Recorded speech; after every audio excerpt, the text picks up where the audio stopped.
강비조 실전 프레젠테이션 트레이닝 사용법입니다. 역시 한 번 더 낭독해 드리겠습니다.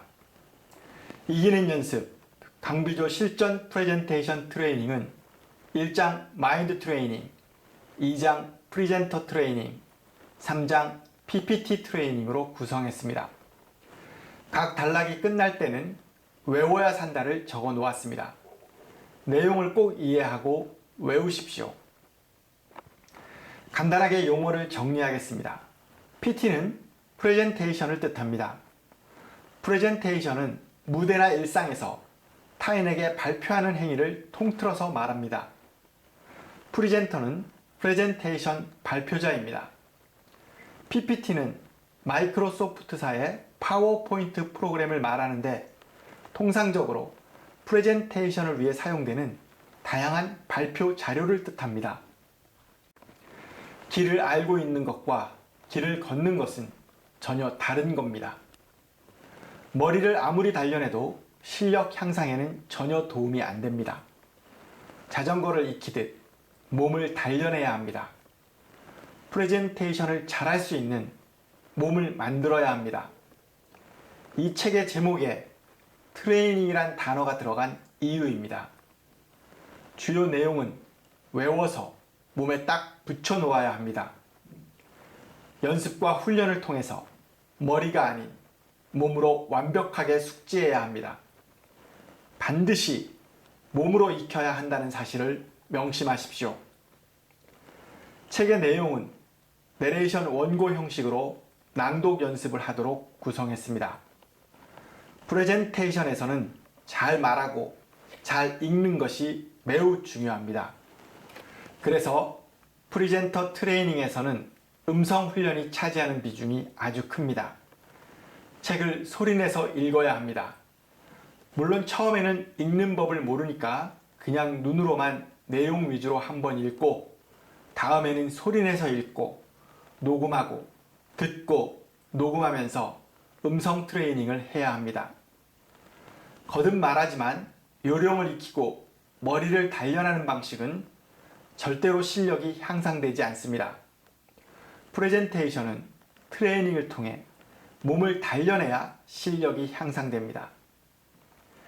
이 책은 낭독용 원고 형식으로 편집되어 있습니다. 악기 연주를 위한 악보처럼 낭독을 위한 다양한 기호 표기가 있습니다. 마침표, 쉼표, 줄바꿈 이 세 가지 기호를 잘 지키면서 읽는 훈련이 필요합니다. 마침표에서는 정확하게 맞춰야 합니다. 입을 다물고 숨도 쉬고 침도 삼키며 다음 낭독을 위한 정비와 준비 작업을 하면 됩니다. 쉼표에서는 잠깐 쉬어야 합니다.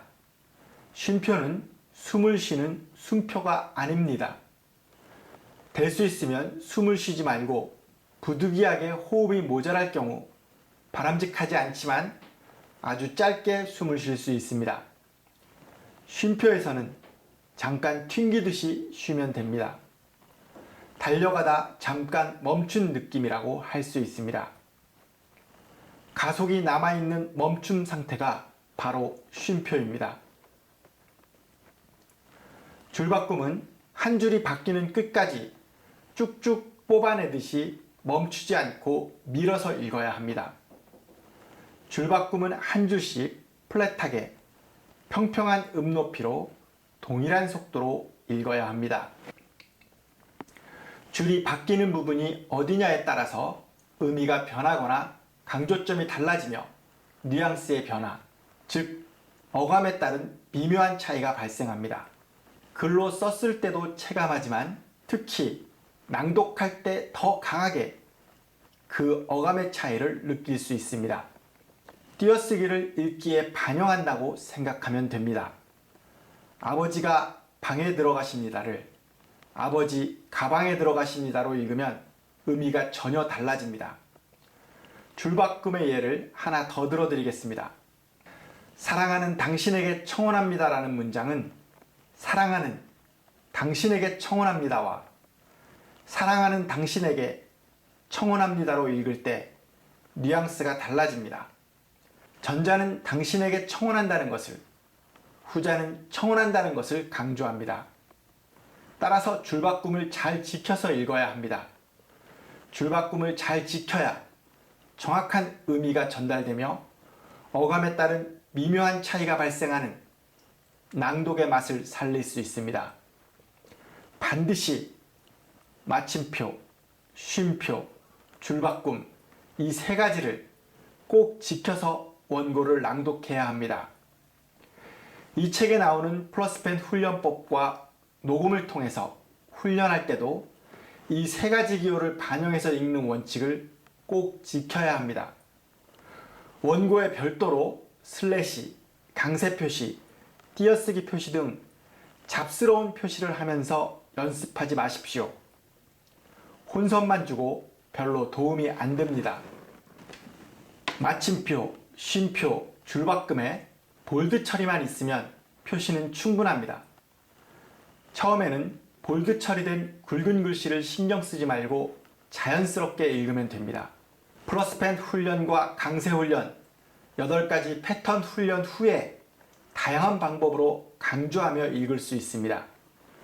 플러스펜 훈련법을 통해서 자연스럽게 음을 탄탄하게 잡을 수 있게 되면 나중에 굵은 글씨로 볼드 처리된 부분을 강조해서 읽는 연습을 추가해서 별도로 하면 됩니다. 한글을 몰라서 한글을 익히기 위해서 이 책을 낭독하는 것이 아닙니다. 무의미하게, 무성의하게 그냥 읽는 것은 한글을 익히는 효과밖에 없습니다. 한 자, 한 단어, 한 줄, 한 문장, 한 단락, 한 장을 정말 정성껏 읽는 방식으로 낭독을 해야 합니다. 전문 프리젠터라면 20분 분량을 낭독하면서 음이 틀리거나 말이 씹히거나 호흡이나 줄바꿈을 어기거나 라임이 부자연스럽게 이탈하는 등의 실수가 한 번 이상 나오지 않습니다. 여러분도 그 정도의 집중력과 완성도를 가져야 합니다. 한 번도 실수하거나 어색하게 읽는 것이 없는 상태를 목표로 하면 됩니다. 여러 번 읽으면서 계속 같은 방식, 같은 톤으로 읽는 것은 어리석은 방법입니다. 생각하며 집중해서 여러 번 읽으면 자신에 맞는 자기만의 스타일이 생기고 효과적으로 내용을 전달하는 방법을 깨닫고 익힐 수 있습니다. 가수가 모창을 통해서 자신의 음색을 만들어 가듯이 다양한 낭독을 듣고 따라하면서 자신만의 스타일과 캐릭터를 만들어야 합니다. 실전 프레젠테이션 트레이닝을 통해 실력자가 아닌 승리자의 모습을 만드십시오. 실제로 트레이닝을 해보면 많은 사람이 왜 열심히 훈련하는데 실력이 늘지 않지? 라고 좌절하거나 고민하게 됩니다. 그럴 필요가 전혀 없습니다. 조급해하지 마십시오. 프레젠테이션 실력은 직선이나 곡선 그래프식으로 비례해서 향상되지 않습니다. 계단식 그래프로 향상됩니다. 계속 답보하다 어느 순간에 한 단계씩 올라가는 식입니다. 제대로 된 방식으로 계속 연습하면 결국 실력은 반드시 향상됩니다. 한가하게 좌절할 시간이 있으면 집중해서 연습을 한 번 더 하십시오. 이 책을 꼼꼼하고 꾸준하게 2번 이상 낭독하면 당신의 실력은 놀랄 만큼 크게 향상되어 있을 것입니다. 당연한 말이지만 훈련을 안 하면 실력은 줄어듭니다. 지속적인 훈련만이 실력을 만들고 유지할 수 있습니다. 그럼 시작하겠습니다. 이런 식으로 서문이 구성되어져 있습니다. 다음 장부터는 1장 마인드 트레이닝부터 시작해서 3장 PPT 트레이닝까지 쭉 설명이 나와 있습니다. 거듭 말씀드립니다만 이 책을 구입하셔서 반드시 트레이닝을 하셔야지만 실력의 향상이 있습니다. 물론 내용을 숙지하게 되면 프레젠테이션을 보는 안목도 향상됩니다. 하지만 실력 향상을 꿈꾸시는 분이라면 반드시 트레이닝을 해주십시오. 저도 옆에서 열심히 도움드릴 수 있도록 노력하겠습니다. 지금까지 강별 작가였습니다. 감사합니다.